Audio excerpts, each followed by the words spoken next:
Let's go! Let's go! Let's go to the finish! Let's go! Let's go! Let's go!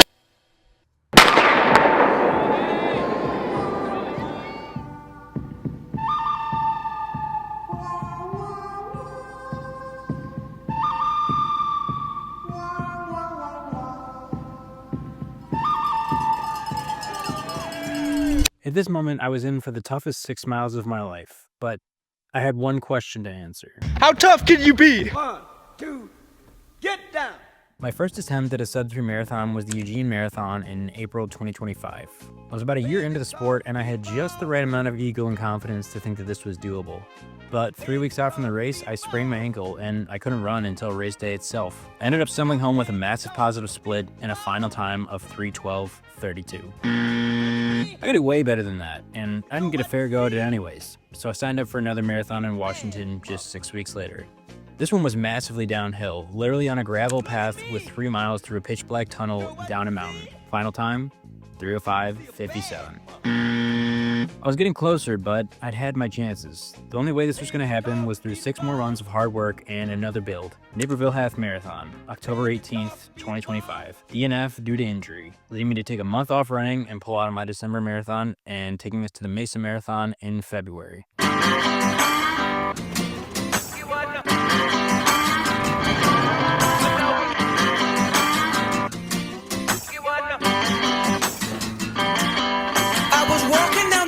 Out the corner of my eye, I saw a pretty little thing approaching me. Alright guys, just check into the hotel. I'm pretty tired. I'm honestly just gonna unpack, shower, and hit the bed, and then wake up for tomorrow's shakeout run. So, see you then. Said there ain't no rest for the wicked. Money don't grow on trees. I got bills to pay, I got mouths to feed. There ain't nothing in this world for free. Just got back from the shakeout run, and that went really well. I was really worried about how warm it would be here, and it was about, I don't know, a little over 60, like 62 degrees Fahrenheit. And I was wearing this long sleeve, and normally in Nashville I would be dying, but I was totally fine here. And it's supposed to be low 50s and like 55 from the start to the end. So I'm not really worried about it at all anymore. I tried to get breakfast, but I got back at 10:02 and breakfast stopped at 10. So what I have here, I just told them to bill it to my room. This was probably like $40. I don't even want to know, but to get some more carbs in, apple juice, good old Frosted Flakes, 53 grams of carbs in this. It's probably like definitely all sugar. And just a water and coffee. So yeah, that definitely is probably at least $40 at a hotel. I'm joking. Hopefully not. It's probably somewhere in the middle of what it should be in that. You need cooling, baby, I'm not fooling. I'm gonna send you back to schooling. Way down inside, honey, you need it. I'm gonna give you my love. I'm gonna give you my love. Oh, want a whole lot of love. Want a whole lot of love. Want a whole lot of love. Want a whole lot of love.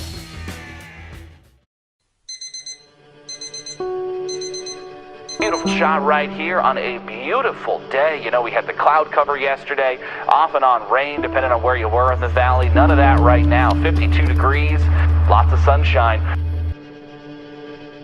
What is your confidence that you can hit no matter what? So now I'm going into this with an A goal, B goal, C goal. A goal, perfect day, perfect race, feeling great, sub 255. And then kind of the B goal that I think is very doable, I'm like 85 to 90% confident in it, is sub 3. And the C goal that I'm 100% confident in is beating my previous PR of 3:05:57. My game plan for this race was simple. Take what the course gives you. With over 400 feet to drop the first 4 miles, it was important to take advantage of the descent while I still had it. Realize that this is probably going to feel very easy. Don't get too crazy, but play it a bit loose here and trust yourself. Miles 5 through 6.5 have 160 feet of climbing, so don't look at your watch, run by feel, and know that you've just banked yourself a ton of time. After that, settle in, ride the downhill through halfway, and just stay on 650 pace to the end.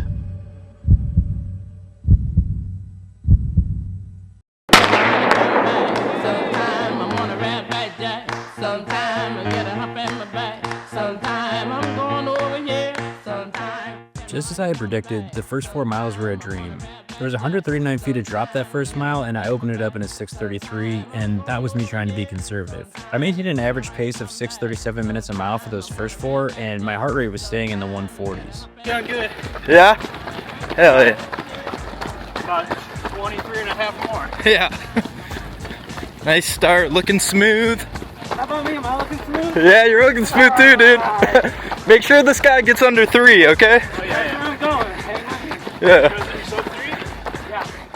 I had never felt this confident in a marathon. The weather was perfect, the views were awesome, and I was executing my race strategy to an absolute T. Next up were the hills, and just as planned, those were some of my slowest miles, but I didn't look at my watch, and I just kept it at the same effort.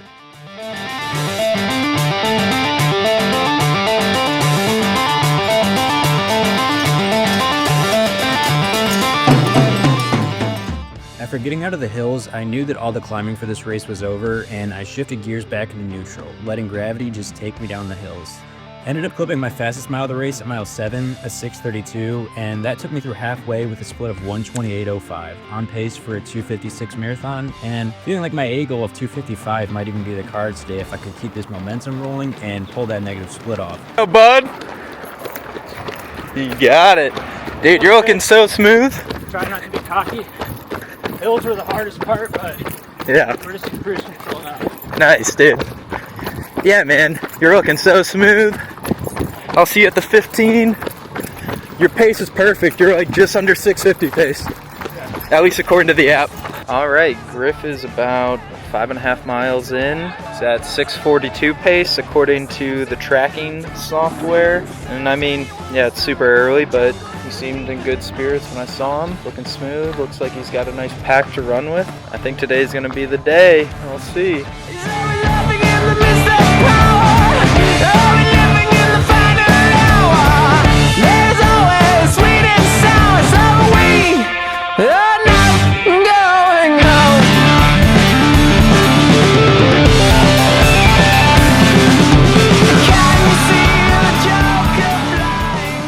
Through mile 16, everything was really going according to plan, and I was having the run of my life. Fueling was dialed in. Ryan gave me another bottle. I got 32 ounces of electrolytes and like 100 grams of carbs an hour with no GI issues. Man, I really thought things were coming together, but I could tell, you know, this isn't going to be as easy as you thought. There's why it's a marathon and not a sprint, and this is where I could tell I was going to have to dig, but I still thought it was totally doable. Hell yeah, Griff! Looking smooth, Griff! You got it, bud! Man, you're looking smooth at 15. I got you, bud. The race is starting now. Yes, the race is starting. You got it though, bud. How you feeling? Yeah. Just stay loose. You want a Mott's? Oh. All right. The sun was starting to come out in the Arizona heat around mid 60 degrees, and it just combined with right when I lost that downhill. I wouldn't even say it was a bonk. It was like my legs just felt like cinder. Like the heart rate was staying low. The capacity had just disappeared. So I'm posting up at the 23 mile mark. Looked like Griff was right on pace through 20, maybe fell a hair off through 21. But we'll see if he's got any left in the tank here for the last few miles. I mean, he's a tough guy. It is getting a little warm out here. The crowds are annoying. I mean, they have the 10K and then the half marathon, so he's gonna have to wade through a bunch of walkers.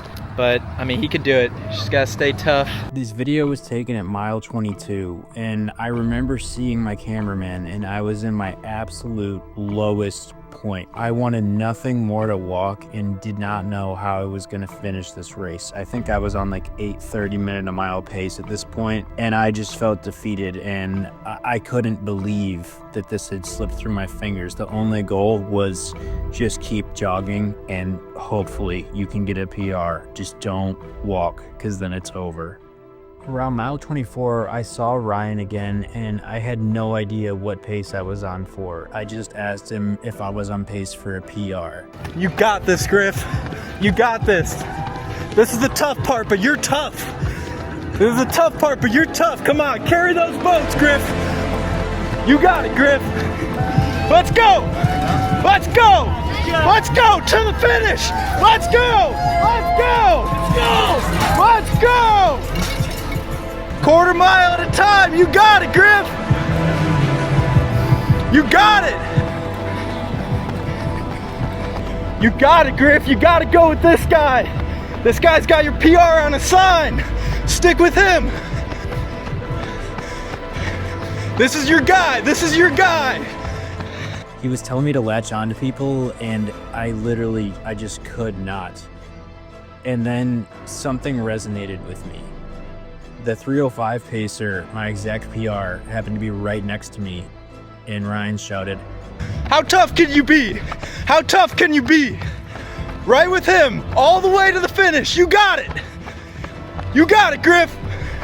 I'm not exaggerating at all when I say those last 2 miles were the hardest and longest of my life. I had no idea what pace we were running. I just knew, stick with this guy.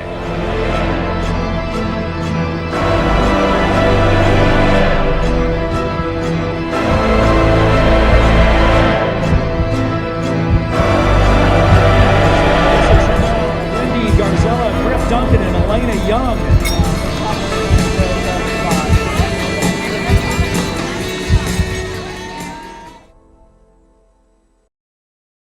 All right, guys, post-race, official time, 3:07:41. PR is 3:05:57, so I didn't even hit my CC goal, but, you know, I can't be upset. I always think, like, if I don't hit my time, I'll be upset, but after you do something like that and you know you gave it everything you had, you can't be upset with that. And at the end of the day, I got plenty of years left in me to race. I went out a little bit too hot, maybe. I don't know. I thought the flam was pretty good, and maybe I just wasn't in the shape for it. I mean, I don't have any excuse. The weather was good. The sun came out at the end, but it felt fine. Just got to keep working. And yeah, I really, Ryan, I didn't know he was coming. He saved my butt. I was just gonna jog it in. I was running like 8:40s, and then he starts yelling at me. I could run mile 24, and he's like, "How tough can you be?" And so I just kept repeating that, losing my voice, repeating that to myself. And there was a guy with a 305 pacer sign, and he was like, "Stick with him for a PR." So that's what I did.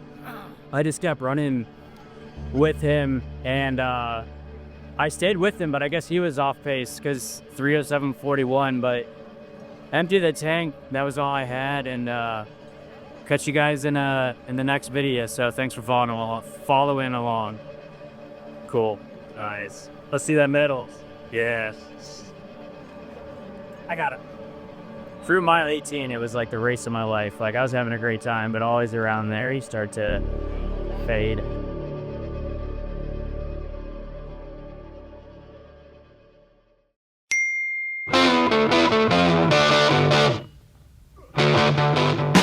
Last time after Eugene, when I didn't get the goal that I wanted, I immediately signed up for another one like a month and a half later. That wasn't smart. It was fun. I did PR.